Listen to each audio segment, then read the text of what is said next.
Aku sedang memikirkan bagaimana caranya aku bisa mendapatkan uang sambil menjaga ibuku. Hidup juga butuh biaya. Mengandalkan para saudaraku untuk biaya ibu rasanya hal yang tidak mungkin. Aku kembali memutar otakku agar ide itu kudapatkan. Dengan kerendahan hati, tengah malam ini aku bersimpuh pada Sang Ilahi agar aku dibukakan jalan keluar untuk menghadapi ujian hidup. Tak lupa aku mendoakan seluruh saudaraku agar Allah membukakan mata hati mereka. Saking sedang kusuknya beribadah, aku tak sadar jika ibu juga ikut sholat malam bersamaku. Kulihat ibu menengadahkan tangannya di atas meminta pada Sang Kuasa. Aku tak tahu doa apa yang sedang dipanjatkan oleh beliau. Tangis rintihan beliau ketika berdoa begitu memilukan dan menyayat hatiku. Aku lalu bersimpuh di kaki ibuku dan meminta maaf karena aku telah meninggalkan beliau selama 8 tahun lamanya. Bu, maafkan seluruh kesalahan Riana selama ini. Ucapku terisak di kaki ibu. Bangun nak, kamu tidak perlu seperti ini. Kamu adalah anak yang berbakti. Ucap ibu memeluk tubuhku. Kami berdua menangis dalam keheningan malam, sambil bermunajat dalam hati kami masing-masing. Pagi pun tiba. Sebentar lagi aku akan memandikan ibu dengan air hangat. Sebelum ibuku kumandikan, terlebih dahulu perut ibu harus diisi. Aku menuju dapur guna memasak bubur untuk ibu. Namun tak kudapati kompor berada di tempat biasanya. Aku pun keluar dan menanyakan pada Mbak Rahmi di mana kompor diletakkan. Mbak, kompornya di mana? Kok nggak ada di dapur? Tanyaku heran. Mbak Rahmi tak menjawabku dan malah melewatiku begitu saja.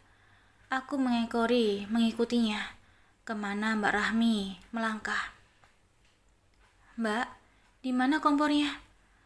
Riana mau masak bubur buat ibu. Tanyaku lagi.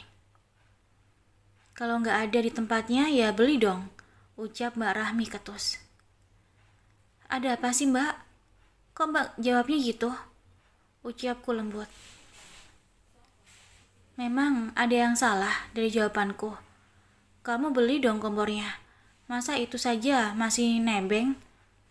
Ucap Mbak Rahmi tega. Mbak keterlaluan. Ucapku meninggalkan Mbak Rahmi. Aku masuk ke dalam kamar dan menghitung uang yang tersisa di dalam dompet.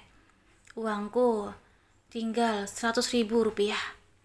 Jika aku membelanjakan uang ini untuk membeli kompor, artinya aku tak bisa lagi membeli popok untuk ibu nantinya.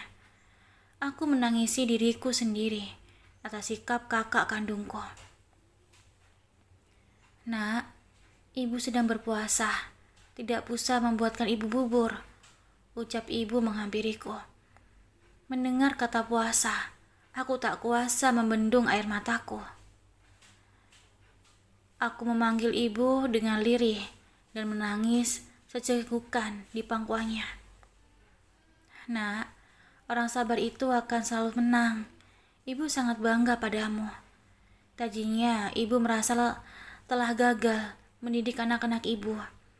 Nyatanya kamulah yang membangkitkan semangat ibu untuk ingin hidup lebih lama lagi. Dulu ibu ingin Allah segera mencabut nyawa ibu secepatnya. Namun sekarang kamulah alasan ibu untuk hidup, ucap ibuku terisak.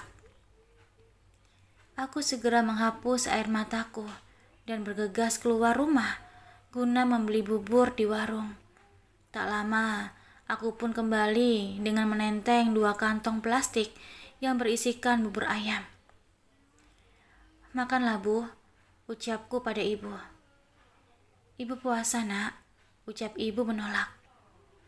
Bagaimana ibu bisa kuat berpuasa jika ibu tidak makan sahur? Ucapku sedih. Ibu sudah terbiasa nak, Bahkan ibu pernah seharian penuh tidak makan sama sekali. Ucapan ibu kembali membuatku menangis. Ayo Bu, jangan menolak rezeki. Riana sudah membeli bubur ini untuk ibu. Ibu akan berpuasa jika ibu makan sahur. Ucapku memaksa. Akhirnya, ibu pun mau makan juga. Aku tahu, puasa adalah sebuah alasan semata agar ibu tidak ingin aku memikirkan isi perut beliau. Saat menikmati sarapan bubur kami, tiba-tiba terdengar perdebatan Mbak Rahmi dan Bang Jamal. Mereka berdua bertengkar, adu mulut hingga suaranya menimbulkan para tetangga berkerumun di depan rumah. Aku keluar dari kamar guna melerai pertengkaran mereka. Mbak, Bang Jamal, ada apa sih? Malu sama tetangga. Jika kalian punya masalah, tolong selesaikan secara baik-baik. Jangan seperti ini. Kasihan ibu yang sudah tua harus melihat kalian bertengkar. Ucapku. Jangan ikut campur kamu, Riana. Ini semua gara-gara kamu. Datang ke sini pakai bawa ibu segala. Padahal ibu di rumah Farid sudah hidup enak dan terjamin. Narkas Mbak Rahmi menyalahkanku. Memangnya kenapa jika Riana membawa ibu ke sini? Toh ini rumah ibu bukan rumah kalian. Lagi pula Riana tidak perlu merepotkan kalian atau membebankan kalian selama ibu berada di sini. Ucapku terpaksa melawan Mbak Rahmi. Apa pernah Riana meminta uang pada Mbak ataupun kepada Bang Jalan? Dan apa pernah Mbak Rahmi ataupun Bang Jamal mau merawat ibu selama ini? Tidak pernah kan? Suami kakak bekerja untuk keperluan kalian berdua, bukan untuk Riana dan ibu.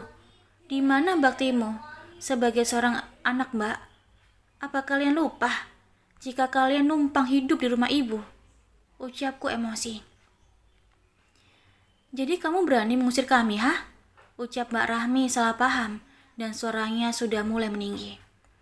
Karena mendengar kami adu mulut, ibu pun terpaksa keluar dari dalam kamar dan berdiri di depan kami, anaknya. Apa yang membuatmu keberatan ibu tinggal di sini, Rami? Tanya ibu pilu.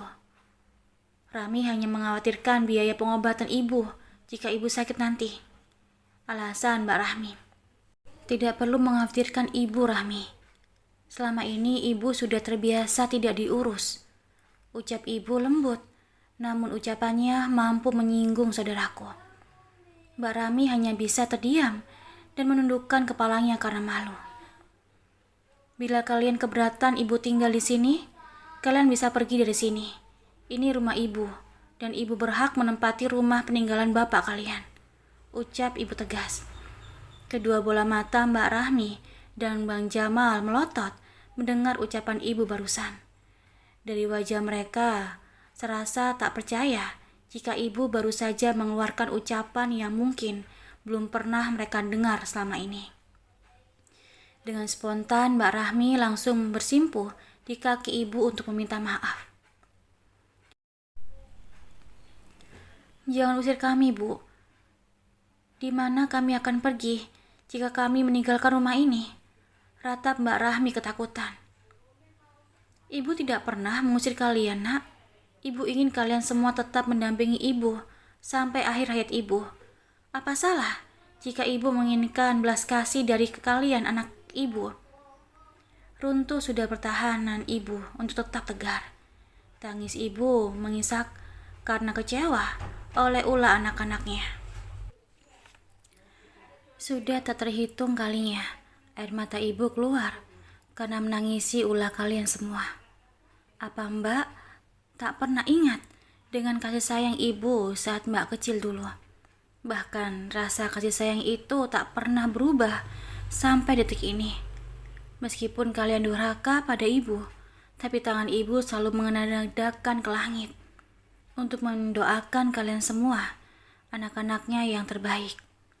Ucapku menunjuk Mbak Rahmi dan Bang Imran yang kebetulan tumben datang rumah.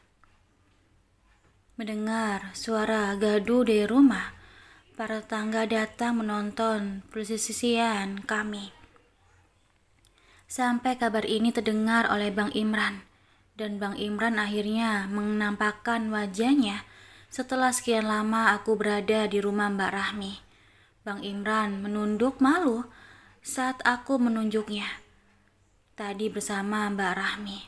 Sementara Bang Jamal hanya bisa terdiam diri tanpa mengeluarkan satu kata pun. Terima kasih udah dengerin audio novel di Eva Family. Jangan lupa like, komen, share, dan juga subscribe ya, agar aku lebih semangat lagi untuk upload video baru. Terima kasih ya, bye-bye.